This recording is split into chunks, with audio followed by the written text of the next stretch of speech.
मैया जों नुबाय जे भारतनि बिसायख'थि आयोग बे बिसायख'थि आयोगा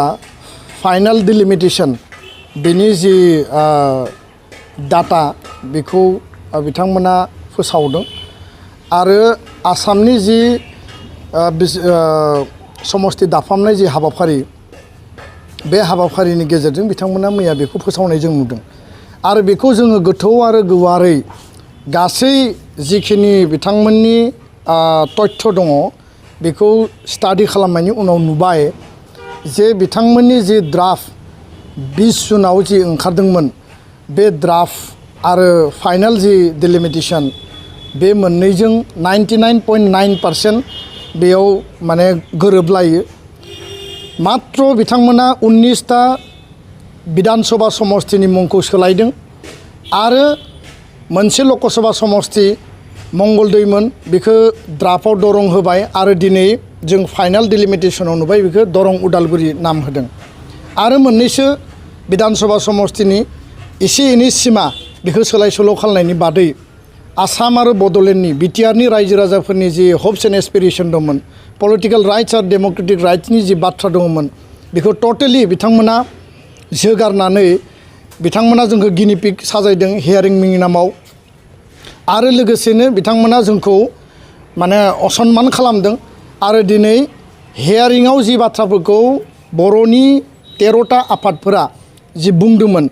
आरो गुबुन गुबुन राजखान्थि नङै हान्जाफोराबो जि बुंदोंमोन बे बुंनाय बाथ्राफोरनि मोनसेबो बाथ्राफोरखौ बिथांमोना दिनै फाइनाल डिलिमिटेशननि जि तथ्य दङ बेयाव जों जि नुबाय बेयाव खुनु मोनसे बेबस्थाखौनो बिथांमोना लाखियाखै बेखायनो मैया फोसावजानाय बिसायख'थि आयगनि जि डिलिमिटेशन जि फाइनाल बेखौ जों स्ट्रंलि रिएक्शन होदों गोख्रों रावजों जों सोंखारियो आरो बेखौ जोङो मथे सन्तुष्ट नङा बेखौ जोङो माने लानानै जोङो माने गोसोआव दुखु मोननाय आरो जोंनि फारसे जि बिसायख'थि आयगनि माने नासयनाय बेखौ जोङो मोनदांदों दा बेखायनो दुलाराय बर' फरायसा आफादा गासै बर'नि माहारियारि आफादफोरखौ लानानै जोङो बिनि सायाव गोथौयै गुवारै सावरायफिनगोन बाथ्राया जाहैबाय जे आसामनि जि समष्टि दाफामनाय दुलाराय बर' फरायसा आफाद बर'नि माहारियारि आफादफोर गासै ज' लोगो नांनानै जों बिथांमोननो मेम'रेन्डाम होदों ड्राफ्ट ओंखारनायनि उनाव जों बेखौ स्टाडि खालामदों आरो जोङो बिथांमोननो मेम'रेन्डाम साबमिट खालामनानै जेब्ला हियारिंआव फैदोंमोन माने 19, 20, 21 आरो बे 19 तारिखआव जुलाइआव बिथांमोनखौ लोगो हमनानै जोंनि दाबिखौ होदों गिबि दाबिया जाबाय जे 2003 सनाव बिटिसि सुक्ति जि 10 फेब्रुवारियाव जादों बिनि 4.7 क्लियारलि मेनसन दङ जे जेलानो एसेम्बलि आरो पार्लियामेन्टखौ दाफामनाय जागोन बे डिलिमिटेशननि टाइमाव संबिधानिक प्रभिजन कन्स्टिटिउसनेल प्रभिजननि आधाराव बेयाव डिलिमिटेशना जागोन आरो बेखौ बिथा खालामनानै 2007 सननि जि डिलिमिटेशन कमिशन माने 1/2002 नि आधाराव 2007 सननि जि ड्राफ्ट बे ड्राफ्टआव क'क्राझार आरो उदालगुरि बेयाव स्पष्टयै लिरनाय दङ दा बेबायदियैनो दुलाराय बर' फरायसा आफादा जों जि दाबि लाखिदों जे क'क्राझारा एसटि जानांगौ उदालगुरिया अपेन जागोन बियो नाथाय जोंनो आलादायै बिटिसिनि सिङाव मोननै लकसभा समष्टि जोंनो नांगौ आरो बे लकसभा समष्टिखौ जों बुंदों जे 15टा विधानसभा समष्टिनि जिहेतु 9टा विधानसभा समष्टिखौ क'क्राझार एसटिआव हरबाय 6टा विधानसभा समष्टि तामुलपुर आरो उदालगुरि जिल्लानि जि मोनद' विधानसभा समष्टिखौ लोगो खालामनानै बा जथायनानै डिफुखौ जेरैबायदि खालामदों करिमगन्जखौ जेरैबायदि खालामदों बेयाव दानो हायो आरो प्रयोजन जायोबा बाक्साखौ जोङो बेयाव लाबोदेरनानैबो बयबो बुंदों नाथाय दिनै बेखौ खालायाबासिनो मंगलदै जि लकसभा दङमोन बेखौ ड्राफ्टआव सोलायनानै होबाय दरं नाम खिन्थु उदालगुरि तामुलपुर कामरुप आरो दरं मोनब्रै जिल्लाखौ दाजाबनानै 6 शिड्युल नन 6 शिड्युल बेयाव कन्स्टिटिउसनेल प्रभिजनखौनो माने कमप्लिटलि ब्रेक खालामनानै बिथांमोना बेखौ जथायनानै दादों आरो दिनै दरं नामखौ सोलायनानै रायजो राजानि दाबि दावा बयनिबो आन्दलन जोंनि दाबि बेफोरखौ नोजोर बोनानै बिसोर जास्ट सन्तुष्ट खालामनो थाखायल' उदालगुरिखौ दाजाबनानै होदों खिन्थु बे नाम सोलायनानै जोंनि संबिधाना जोंनि पलिटिकल राइट्स आरो जोंनि 6 शिड्युलनि जिखिनि प्रभिजन जोंनि जि फान्डामेन्टेल राइट्स बियो मालाबाबो प्रटेक्ट जाया आरो बेयाव जोंखौ माने गोबां माने रोखोम माने नारसिननाय नासयनाय आरो थगायनाय जादों होननानै आं स्पष्टयै बुङो। दा बेखायनो जोंनि जि दाबि दङमोन जे उदालगुरि समस्ति बिटिआरनि सिङाव बेखौ दानांगौ बेखौ बिथांमोना मानियाखै आरो बिथांमोना फालियाखै। गुबुन मोनसे बाथ्राया जाहैबाय जे 15टा विधानसभा समस्तिनि 10टा विधानसभा समस्तिखौ 6 शिड्यूलनि प्रभिजन बायदियै रिजार्भ फर एसटि लाखिनांगौ होननानै जों बुंदों। सिगांनि समाव मोनद' दंखायो, ड्राफ्टआव मोनद' ओंखारबाय आरो दिनै फाइनाल जि डिलिमिटेशननि जि तथ्य तालिकायाव जों नुबाय बेयावबो मोनद'खौनो लाखिदों। मोनब्रै बारायनांगौनि जोंनि जि दाबि दङमोन बेखौ बिथांमोना एसेबो माने अट'नमास डिस्ट्रिक्ट काउन्सिलनि सिङाव आर्टिकल 330 आरो आर्टिकल 332 नि जि प्रभिजन दङ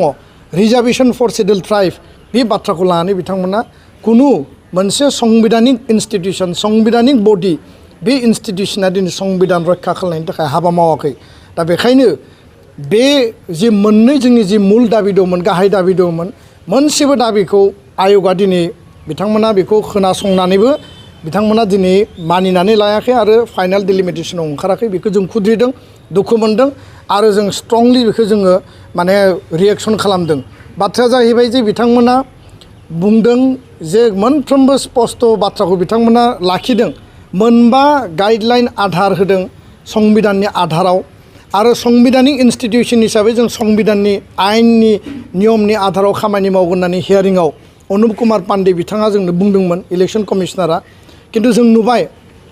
जे दिनै बिथांमोना कन्स्टिट्यूशनेल एन्ड लिगेल प्रभिजन 1 नाम्बाराव होदों। जग्राफिकेल माने बाउन्डारिनि बाथ्रा बुंदों, पपुलेशन डेन्सिटिनि बाथ्रा बुंदों, एडमिनिस्ट्रेटिभ इउनिटनि बाथ्रा बुंदों। जिफोर मोनबा आधारखौ लाखिदों एडमिनिस्ट्रेटिभ इउनिट हिसाबै बिटिआरआ 6 शिड्यूल बे आलादा नन बिटिआरजों बे सरजाब जाया। जग्राफिकेल बाउन्डारि हिसाबैबो जोंहा आलादा आरो पपुलेशन डेन्सिटिखौ नायोबाबो दिनै जोङो माने 12 लाख 15 लाख पपुलेशना जोंहा क'क्राझार एसटिखौ बाद होनानैबो उदालगुरि जि प्रप'ज जोंनि जि दाबि दंमोन बेयाव बे पपुलेशना मिट जायो। किन्तु दिनै जों नुबाय बिथांमोना कन्स्टिट्यूशनेल प्रभिजन 6 शिड्यूलखौ मानियाखै, एडमिनिस्ट्रेटिभ इउनिटखौबो भायलेसन खालामबाय, पपुलेशन पेटार्नखौबो भायलेसन खालामदों, जग्राफिकेल बाउन्डारि भायलेसन खालामदों। टटेल मोनबा फिचारखौ नामावल' होनानै बिथांमोना कार्यकरि खालायाबासिनो जोंखौ भायलेसन खालामदों। बेखायनो दुलाराय बर' फरायसा आफादा बे जि फाइनाल डिलिमिटेशन बेखौ जोङो गोजोननाय गैया आरो बिनि सायाव जोङो गोथौयै गुवारै जोंनि गासै माहारियारि आफाद राजखान्थियारि गौथुम बिटिआरआव जिफोर दङ बिथांमोनजों जों सावरायफिनगोन, बिथांमोननि मतामत लागोन। कन्स्टिट्यूशनेल जायफोर एक्सपार्ट दङ बिथांमोननिफ्राय लिगेल एक्सपार्ट दङ बिथांनिफ्राय जों मतामत लागोन आरो आयेन आरो संबिधाननि आधाराव मा हाबाफारि लानांगौ बे बाथ्राखौ जोङो बिनि सायाव सिद्धान्त लागोन। आरो लोगोसेनो फिसा फिसा बेबायदि जिखिनि जोंनि जि मोनथाय जोंनि जि अधिकार जोंनि जि संबिधानिक मौलिक अधिकारनि जि रैखाथिनि थाखाय जिखिनि बाथ्राफोर दङ बे बाथ्राफोरखौ जेला जोंखौ बन्सना खालामो, जोंखौ जेला थगायो, जोंखौ जेला खोमसियाव लाखिनानै हाबा मावो, बिनि बेबायदि जाथाय आरो हाबाफारिनिफ्रायनो गिदिर सोमावसारनाय, गिदिर रिएक्सन आरो गिदिर आन्दलनफ्रा जायो आरो बेखौ आङो स्पष्टयै बुंगोन। लोगोसेयैनो फैबाय थानाय 2024नि जि बिसायख'थि दङ तामुलपुर आरो उदालगुरि मोनद' समस्तिनि सिङाव थानाय बर'जों गुबुन गुबुन हारिनि जि मोनसे एसपिरेसन दंमोन 6 शिड्यूलनि थागिबिफोरनि जि एसपिरेसन दंमोन बेखौ टटेलि भायलेसन खालामनायनि थाखाय जायफोरा दिनै बेयाव मोनसे सिमां नुदों बिथांमोना बिनि सायाव माने गोहोम गोलैगोन आरो जोंनि रिएक्सनखौ बिथांमोना थारैनो मोनगोन। आं बे बाथ्राखौ दिनै स्पष्टयै बुङो। दा बेखायनो फाइनाल डिलिमिटेशन दङ बेखौ लानानै जों आरोबाव सावरायबावगोन आरो मा बेबस्था लानो हायो जों रायजो राजानि दल संगठननि मतामत लानानै हाबा मावलांनो थाखाय जोङो जेब्लायबो जों रेडि। गोजोन्थों।